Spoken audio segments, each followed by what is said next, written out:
Bismillahirrahmanirrahim. Alhamdulillah al-awwali wal akhir, alimil batini wal zahir. Segala puji bagi Allah yang maha awal dan maha akhir, yang mengetahui yang batin dan yang zahir. Asyhadu an la ilaha illallah al-malikul qadir. Aku bersaksi bahwa tidak ada Tuhan selain Allah yang maha raja dan maha kuasa. Wa asyhadu anna sayyidana Muhammadan abduhu wa rasuluhu sahibul mafakhir. Dan aku bersaksi bahwa penghulu kami Muhammad adalah hambanya dan rasulnya, sahibul mafakhir, yang mempunyai kemegahan-kemegahan. Sallallahu wasallama, salawat Allah dan salamnya ala Sayyidina Muhammadin khairil wara, sebaik-baik makhluk, wa ala alihi, dan atas keluarganya, wa sahbihi dan sahabatnya, wa dzurriyyatihi, dan zuriatnya, al-mutahharin, yang disucikan, minar rada, daripada kehinaan. Amma ba'du, fahadha akhirul juz'i, akhir juz min kitab Minhajul Abidin lil Imam Abi Hamid Muhammad bin Muhammad Al-Ghazali. Bab ke-6 tentang akabah ke-6, yaitu akabatul kawadih, perkara yang membuat cacat amal, rusaknya amal.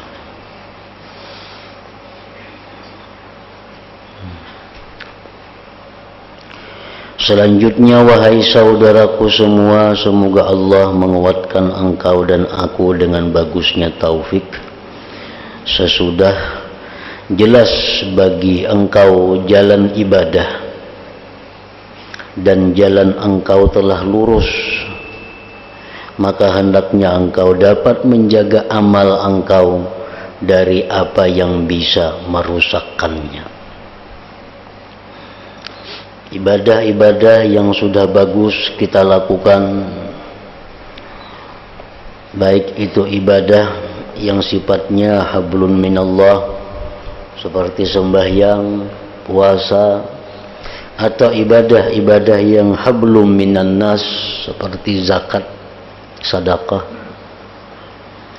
Sesudah kita laksanakan itu, maka kita hendaklah menjaganya dari hal-hal yang bisa merusak ibadah yang telah kita kerjakan itu. Kita diwajibkan memelihara apa yang telah kita kerjakan daripada ibadah, agar dapat kita temui di akhirat nanti di dalam catatan amal kebaikan kita.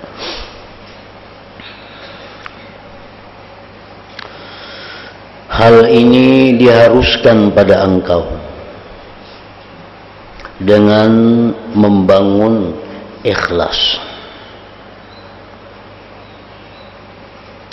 Ingat anugerah Allah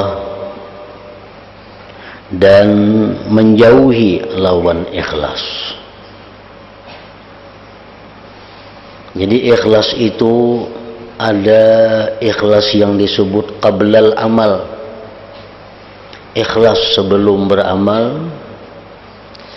Ada ikhlas yang disebut halal amal ketika beramal. Ada ikhlas yang disebut ba'dal amal, sesudah beramal. Ikhlas sebelum beramal maksudnya adalah durungan atau imbiaz, motivasi kita beribadah. Ikhlas artinya kita beribadah itu didorong, dibangkitkan oleh keinginan kita menjunjung perintah Allah. Nah, itu ikhlas qablal amal.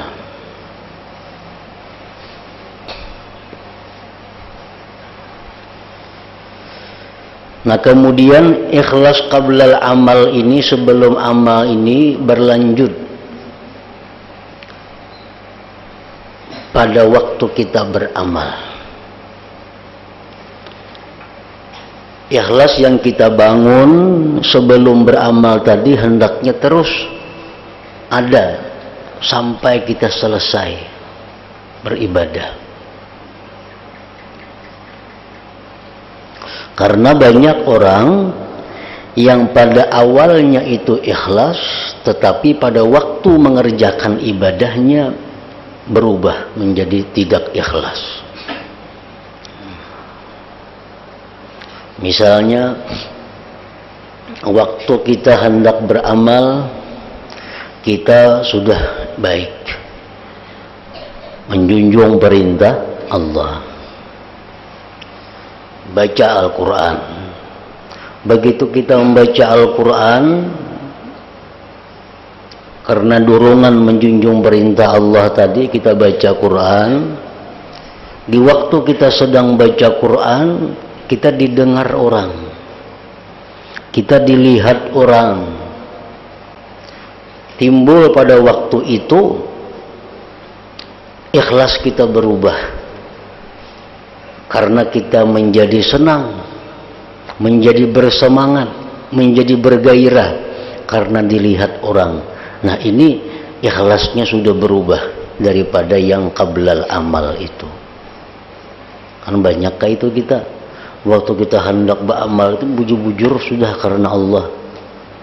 Begitu kita sembahyang, ada orang tahu kita sembahyang, ada orang datang pas kita sembahyang, lalu sembahyang kita ini jadi tambah semangat, sembahyang kita tambah rajin, sembahyang kita tambah apik.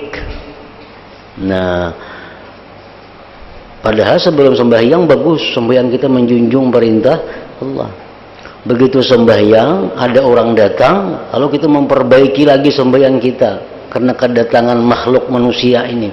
Nah, itu ikhlas yang kita bangun sebelum amal menjadi rusak. Umpamanya kita sembahyang karena Allah, sembahyang maghrib umpamanya, Bismillahirrahmanirrahim, Alhamdulillahirabbil alamin, Ar-Rahmanirrahim. Datang ada orang, lalu kita bersemangat, lalu kita berapik sembahyang, lalu kita mungkin kayak menampakkan kehusuan sembahyang kita. Nah, itu artinya berubah daripada sebelumnya. Nah, ini rusak ikhlas waktu beramal. Jadi hendaknya ikhlas itu sebelum beramal, waktu beramal sampai selesai tetap terjaga. Nah, sudah itu selesai beramal, amal kita ini tersimpan dalam sebuah perbendaharaan amal kita. Setahun tersimpan di situ, 2 tahun sampai kita mati. Nah, apakah kita bisa mendapatkan faidah amal itu sesudah mati? Tergantung keikhlasan kita ba'dal amal, sesudah amal. Nah, kadang-kadang kita ini membanggakan amal kita, padahal sudah bagus tersimpan amal dalam perbendaharaan. 10 tahun kemudian, lalu amal yang sudah ikhlas itu kita rusak, kita jual kepada manusia, kita ceritakan kepada orang, aku dahulu waktu aku umur sekian, aku membaca Quran itu sehatam itu semalaman tuntung. Nah, kita berkisah dengan penuh kebanggaan. Dahulu aku sugih, aku bersedekah itu 1 juta sehari. Nah, kita berkisah ini kada ada tujuan lain hanya untuk membanggakan diri kita, menjual amal itu. Nah, ini amal yang sudah baik dibangun dengan ikhlas qablal amal, ikhlas halal amal, tetapi dirusak oleh karena kada ikhlas lagi ba'dal amal sesudah beramal. Dulu aku sugih, pokoknya aku memberi makan yatim itu saben hari 40 iko aku beri makan. Oke. Berkisah ini tujuannya untuk membanggakan dirinya. Berkisah untuk membesarkan dirinya. Aku tuh waktu sugih dulu bersedekah 1 juta sehari, mana kajiakan orang sebenarnya tahun saya kurang. Nah, berkisah. Akhirnya amal yang bagus tersimpan itu menjadi terusik, menjadi terganggu karena tidak ada keikhlasan ba'dal amal itu. Nah, jadi hal ini diharuskan pada engkau dengan membangun ikhlas. Satu, yang kedua, ingat anugerah Allah. Kita beramal ini bukan karena kekuatan seorang, bukan karena kepintaran seorang, tapi itu anugerah Allah. Dan menjauhi lawan ikhlas adalah karena 2 hal kita disuruh membangun ikhlas itu, yaitu 1, karena faidah yang ada dalam ikhlas. Apa faidahnya? Yaitu baiknya penerimaan dari Allah Ta'ala dan bisa memperoleh ganjaran ikhlas. Kalau tidak, tentu amal engkau ditolak dan hilang ganjaran engkau.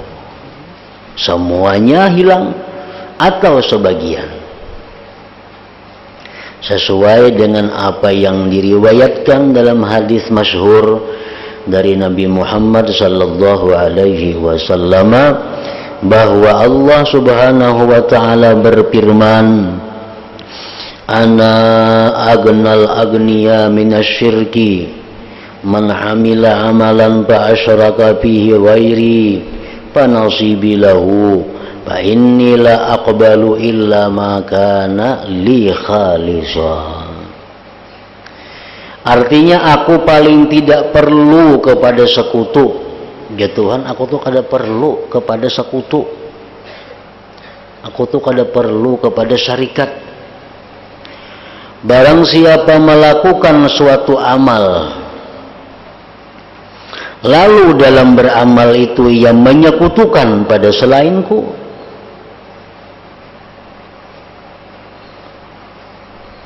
maka berarti bagianku adalah untuk sekutu itu. Jadi Tuhan mun orang tuh beramal, pas rahat beramal itu disekutukannya aku. Ya Tuhan, ku unjuk bagianku, ku bakalah unjuk ke sana. Siapa sekutunya? Jadi aku tidak menerima selain amal yang murni hanya untukku.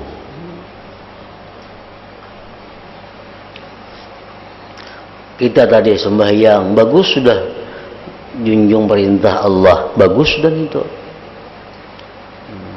Rahatan sembahyang datang ada manusia, lalu kita berubah hati. Nah, asalnya fokus untuk Allah, sekarang kita bercampur untuk yang selain Allah. Gara-gara datang ini sembahyang kita jadi lebih baik. Gara-gara datangnya ini sembahyang kita jadi lebih bersemangat. Ya Tuhan, aku bakalah unjuk ke situ jamba amal kada usah lagi karena aku unjuk semuaan ke sana aja. Aku kada menerima amal itu kecuali yang murni untukku.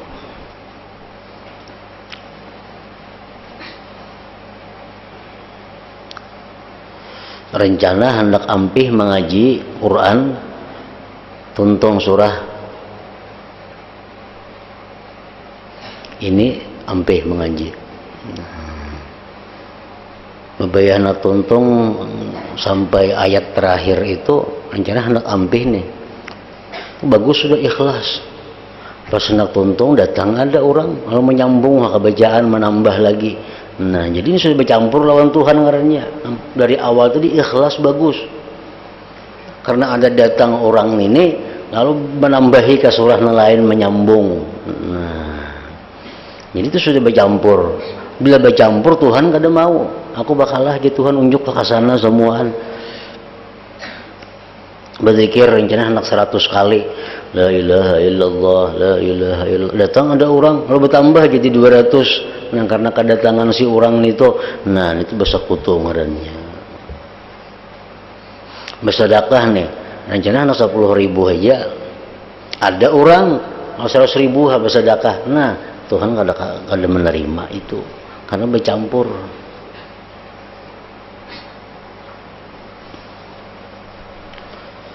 Jadi dorongan beribadah mesti adalah menjunjung perintah Allah, dan itu terus sampai selesai ibadah.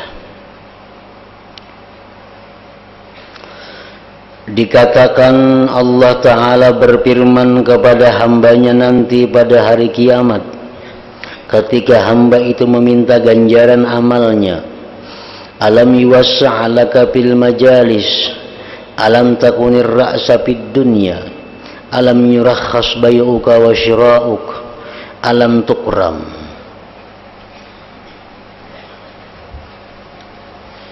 Artinya, tidakkah aku melapangkan majelis kedudukan karenamu? Tidakkah engkau menjadi pemimpin ketika di dunia? Tidakkah dimurahkan jual belimu? Tidakkah engkau dimuliakan? Orang ini di dalam dunia pak ibadat, orang ini dalam dunia berilmu, cuma tujuannya beribadat itu, tujuannya orang ini berilmu supaya dihormati orang di majelis-majelis, supaya dijadikan orang pemimpin, supaya berjual belinya murah. Nah, jadi orang ini beribadat kepada Allah, orang ini menuntut ilmu, tujuannya itu. Karena aku berilmu nyaman, aku dihormati orang di majelis. Mun aku berilmu karena aku nyaman diangkat orang jadi ketua ini, ketua itu. Mun aku berilmu aku nyaman karena nukar barang apa murah. Nah di akhirat kaina si hamba ini kada ada lagi balasan amalnya. Ya Allah, mana balasan amal? Ulun sekian tahun menuntut ilmu, ulun sekian tahun beribadah, mana kada ada catatannya? Ujar Tuhan menjawab, kan sudah di dunia, ikam di majelis dihormati orang, ikam diulah orang jadi pengulu, sudah jadi naib, sudah diulah orang, ikam betul tukar barang murah, sudah itu pembalasannya sudah. Karena dorongan ikam menuntut ilmu itu karena itu.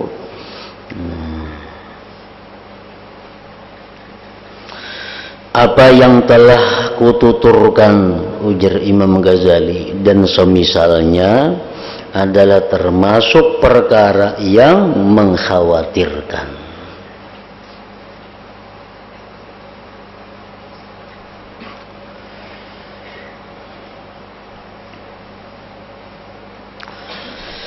Di antara bahaya riya, riya ini adalah nang menghancurkan amal.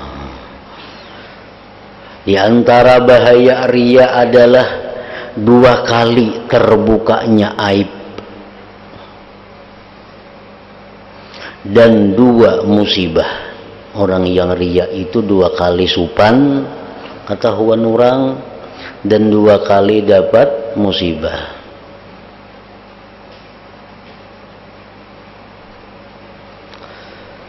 Adapun 2 kali terbukanya aib ialah 1, terbukanya aib secara samar, yaitu dicela di depan para malaikat. Hal ini berdasarkan riwayat bahwa malaikat itu naik membawa amal hamba dalam keadaan gembira, Lalu Allah Ta'ala berfirman, rudduhu ila sijjin fa innahu lam yuridni bihi. Artinya, bawalah amal itu ke neraka sijjin, karena orang yang beramal itu tidak menghendaki aku. Amal-amal ibadah nang ditolak Allah, amal-amal kejahatan, itu kumpulannya di sijjin ngarannya. Sedangkan amal-amal yang baik, taat, yang diterima Allah, itu andaknya di atas illiyin ngarannya. Situ kumpulan catatan-catatan amal. Nah, kita beramal, apapun amal ibadah kita, malaikat ini mencatat dan melaporkan kepada Allah, ya Allah, hari ini pulan hamba engkau ini amalannya, nya sembahyang, nya bersedekah, nya menuntut ilmu. Ujar Tuhan, amal itu jangan dibawa ke tempat, ke wadah aku. Amal itu andak ke neraka sijjin. Nah, malaikat tahu keaiban kita. Malaikat sekalinya kada ikhlas inya beramal. Sekalinya kira ikhlas menuntut ilmu, baca Quran, sembahyang, bersedekah. Sekalinya disuruh Tuhan kembalikan ke neraka sijjin, karena orang yang beramal itu tidak menghendaki aku, tidak menjunjung perintahku, artinya. Jadi aib kita sudah ketahuan malaikat. Aib kita sudah ketahuan malaikat.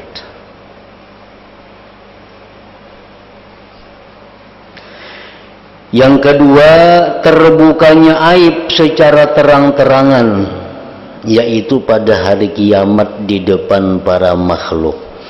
Nah, di situ ketahuan pulang aib kita, karena kita beribadah itu karena Allah. Diriwayatkan dari Nabi Muhammad sallallahu alaihi wasallam, beliau bersabda, innal mura'iya yunada yaumal qiyamah bi arba'ati asma, ya kafiru, ya fajiru, ya ghadiru, ya khasiru, dalla sa'yuka wa batala ajruka, fala khalaqa lakal yawma iltamisil ajra mimman kunta ta'malu lahu ya mukhadi'. Artinya, orang yang riya itu akan dipanggil pada hari kiamat dengan 4 nama. Hai kafir, hai fajir, jahat, hai ghadir, penipu, hai khasir, orang yang rugi. Sesat usaha amalmu dan batal ganjaranmu. Jadi engkau tidak mempunyai bagian hari ini. Carilah ganjaran kepada orang yang engkau tuju dalam beramal, hai pembohong. Nah, itu diseru di hari kiamat di hadapan makhluk Allah yang lain. Maka alangkah malunya kita, alangkah sopannya kita kepada makhluk Allah. Ternyata di akhirat itu dibuka Allah keaiban kita.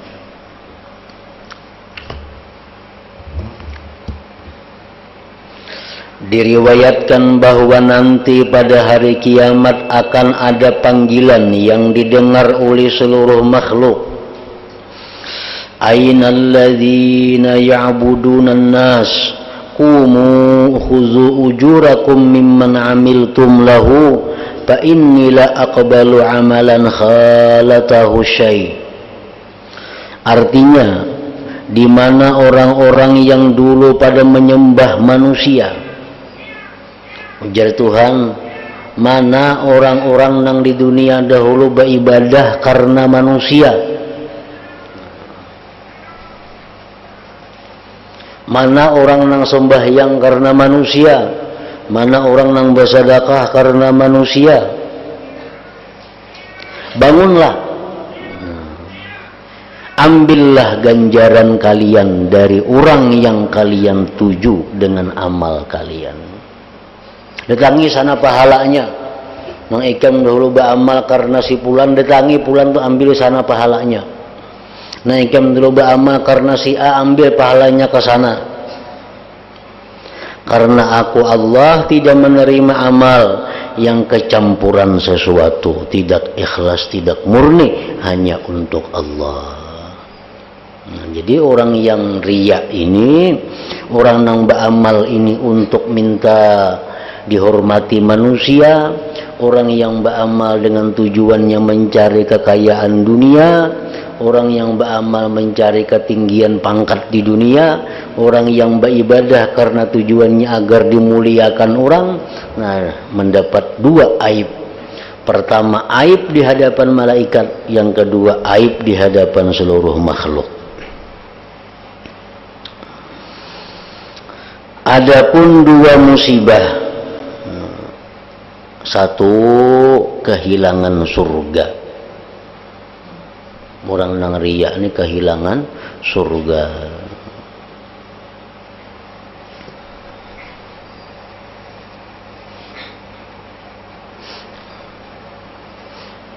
Ini berdasarkan hadis yang diriwayatkan dari Rasulullah sallallahu alaihi wasallam, innal jannata takallamat wa qalat ana haramun ala kulli bakhilin wa mura'in.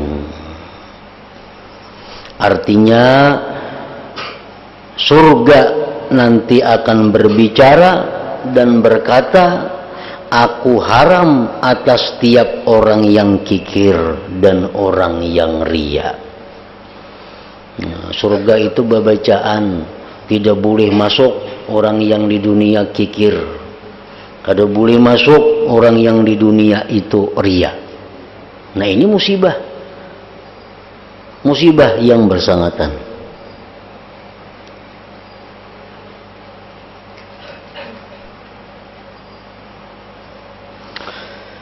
Hadis ini mengandung dua kemungkinan. Satu, orang bakhil yang dimaksud di sini adalah orang yang bakhil dengan ucapan paling baik, yaitu ucapan la ilaha illallah Muhammad Rasulullah sallallahu alaihi wasallam. Dan orang riya ini maksudnya ialah orang yang berbuat riya dengan riya yang paling jelek, yaitu orang munafik yang riya menunjukkan iman dan tauhidnya. Riya ini kira macam-macam bentuknya. Ini akan dijelaskan oleh Imam Ghazali di belakang. Riya nang paling berat nang kayak apa, riya nang sedang kayak apa, riya nang ringan kayak apa. Nah, intinya semua riya itu menggugurkan ibadah. Tapi nang berat, nah bacang balabasan di neraka. Nang sedang, bacang sadang juga di neraka. Nang ringan, ringan juga di neraka. Tapi tetap setiap riya itu menggugurkan nilai ibadah. Kemungkinan yang kedua dari tafsir hadis tadi, orang yang tidak mau menghentikan kekikiran dan riya, serta tidak mau memelihara dirinya, itu ada dua kekhawatiran. Satu, bakal mengalami keburukan riya dan bakhil sehingga terjerumus ke dalam kekafiran, maka tidak mendapatkan surga sama sekali, wal iyadzu billah. Dua, tercabut iman yang menyebabkan masuk ke dalam neraka. Bakhil itu bisa membawa kepada kafir. Riya sama aja juga, bisa membawa kepada kafir. Yang kayak sahabat Nabi siapa dulu, kisahkan yang miskin, lalu diminta doakan kepada Nabi supaya sugih kaya raya. Siapa? Sa'labah kah ngarannya? Akhirnya kaya raya, tapi bakhil. Bakhil, orang bakhil ini bisa membawa kepada kafir. Kenapa sebabnya? Karena orang bakhil ini pertamanya sayang lawan hartanya, cinta kepada hartanya. Orang yang cinta kepada harta ini kita bisa mengambil ampun orang. Ampun orang, ampun seorang sudah kada mau diunainya, kada mau ampun orang diambilnya. Nah, kayaknya ampun orang diambilnya, akhirnya bisa menghalalkan nang haram. Menghalalkan nang haram itu nama akibatkan jadi kafir. Nah, kayak Sa'labah nih, karena banyak berisi harta, lalu dikenakan zakat sekian. Oh maknya Sa'labah banyaknya zakatnya. Ada sanggup beri zakat nangka itu. Akhirnya Sa'labah mengingkari zakat. Dengan zakat rukun Islam, menjadi kafir Sa'labah itu.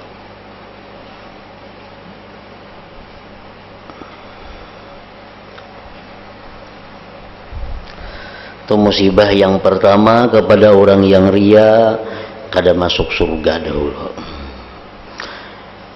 Kada masuk surganya itu bisa lawas, bisa salawasan. Amunnya jadi kafir salawasan.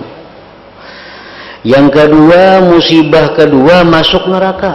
Nah, jakanya kada ke surga aja, tapi kada ke neraka kok kurang lebih. Ini masuk neraka.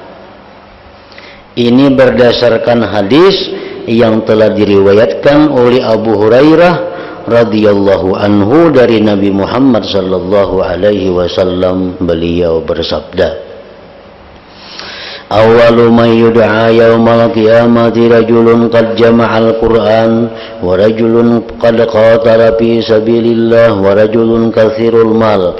فيقول الله للقارئ ألم أعلمك ما أنزلت على رسولي فيقول بلى يا رب فيقول ماذا عملت فيما علمت فيقول يا رب قمت به أناء الليل وأطراف النهار فيقول الله كذبت وتقول الملائكة كذبت فيقول الله سبحانه بل أردت أن يقال فلان قارئ فقد قيل ذلك ويؤتى بصاحب المال فيقول ألم أوسع عليك حتى لم أدعك تحتاج إلى أحد فيقول بلى يا رب فيقول فما عملت فيما أتيتك فيقول كنت أصل الرحم وأتصدق فيقول الله كذبت وتقول الملائكة كذبت فيقول الله سبحانه بل أردت أن يقال إنك جواد فقد قيل ذلك wa yuta billadzi qutila bacaannya fisabilillah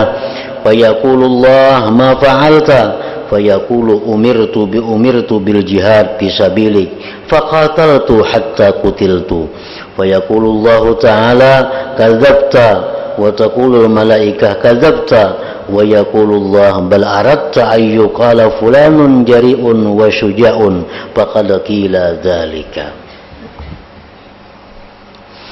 Artinya orang yang pertama kali dipanggil pada hari kiamat adalah orang yang hafal Quran, orang yang berperang fisabilillah, dan orang yang banyak harta. Allah Ta'ala bertanya kepada orang yang hafal Quran, tidakkah aku memberikan pengetahuan tentang apa yang aku turunkan kepada Rasulku? Orang itu menjawab, iya. Ikam ya Tuhan, ku beri taufik, ku beri hidayah, sehingga ikam bisa hafal Quran, bisa mengerti Al-Quran. Ya, ujarnya, bujur, wahai Tuhan. Allah bertanya, apakah yang engkau kerjakan mengenai apa yang telah engkau ketahui? Ilmu ikam itu diapa-akan ya Tuhan? Orang itu menjawab, wahai Tuhanku, aku membaca Al-Quran itu di tengah malam dan di ujung siang. Allah Ta'ala berfirman, engkau bohong. Para malaikat pun berkata, engkau bohong. Lalu Allah berfirman, tidak begitu. Sebaliknya engkau menginginkan agar dikatakan si fulan itu ahli Al-Quran. Ya Tuhan, ikam dusta. Ikam baca Quran siang malam supaya ikam dipadahkan orang si fulan itu ahli ibadah. Dan memang telah dikatakan yang demikian itu. Selanjutnya didatangkan orang yang mempunyai banyak harta.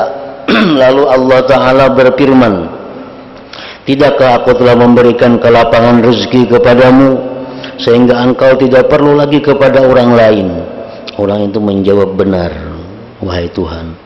Allah Ta'ala bertanya, lalu apa yang engkau perbuat sehubungan dengan apa yang aku berikan kepadamu? Ikam kusugihakan gitu Tuhan, rezeki keluasakan. Ikam apakan rezeki itu?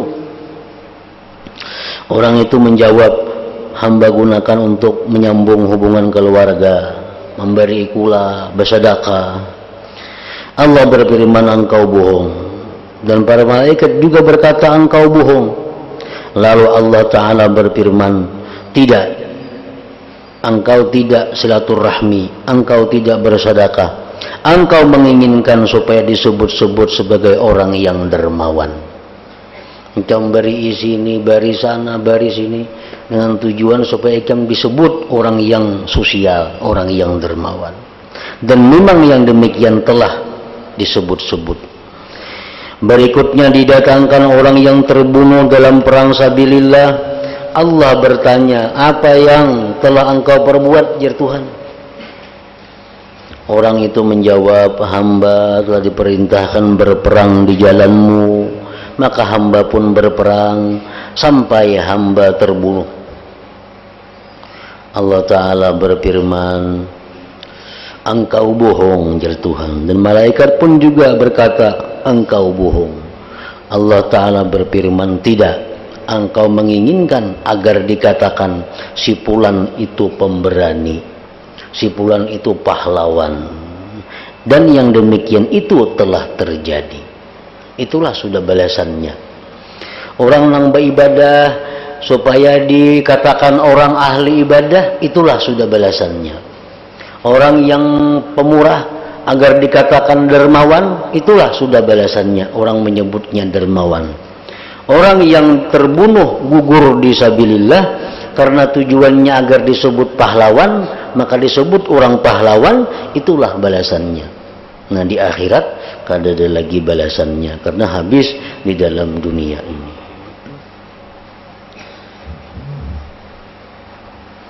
Kemudian Rasulullah Shallallahu Alaihi Wasallam memukul dengan tangan beliau pada lututku, lutut Abu Hurairah, seraya bersabda, ya Abu Hurairah, ulaika awwalu khalqillah yus'aru bihi naru jahannam.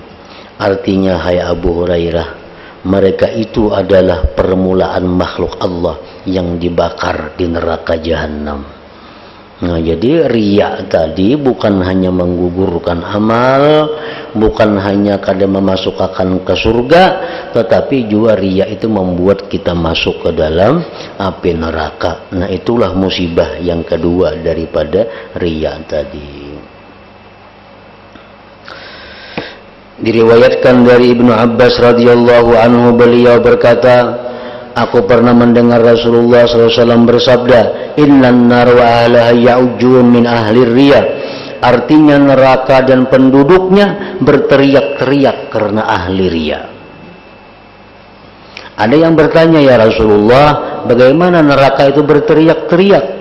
Rasulullah bersabda, min harrin naril lati yu'adzabuna biha. Artinya karena panasnya api neraka yang digunakan untuk menyiksa mereka. Jadi neraka itu macam-macam juga panasnya. Orang kada sembahyang, panasnya kayak ini nerakanya. Orang nang ini kayak nang riya ini bersangatan panas nerakanya itu. Nah, pada terbukanya aib itu terdapat suri teladan yang bermanfaat bagi orang-orang yang mempunyai mata hati. Semoga Allah memberikan petunjuk kepada kita semua dengan anugerahnya. Amin ya rabbal alamin.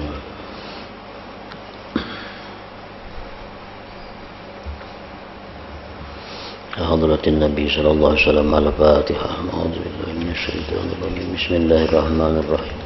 Alhamdulillahi rabbil alamin. Arrahmanir rahim.